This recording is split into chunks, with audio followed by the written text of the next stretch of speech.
ছট পুজো তো অনেক দেরি, কিন্তু মন তো মানে না, তাই আজই বাড়িতে বানিয়ে ফেললাম।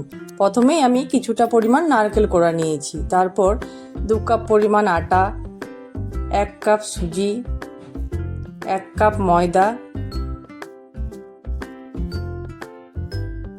1 ঢেলা গুড় আমি গ্রেটারের সাহায্যে গ্রেট করে নেব।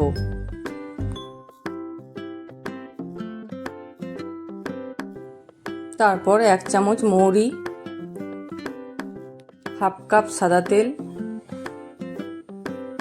2 চামচ ঘি,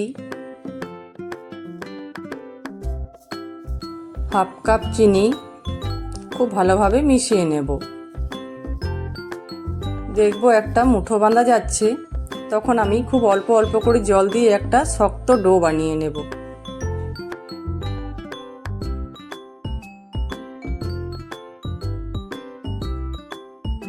তারপর অল্প অল্প করে লিচি কেটে আমি নিজের মনের মতো করে শেপ দিয়ে নেব।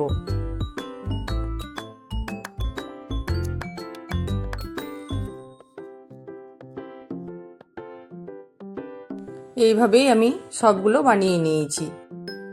এবার কড়াইয়ে তেল দিয়ে মিডিয়াম আঁচে আমি ঠেকুয়াগুলো খুব ভালোভাবে উল্টো পাল্টা করে ভেজে নেব।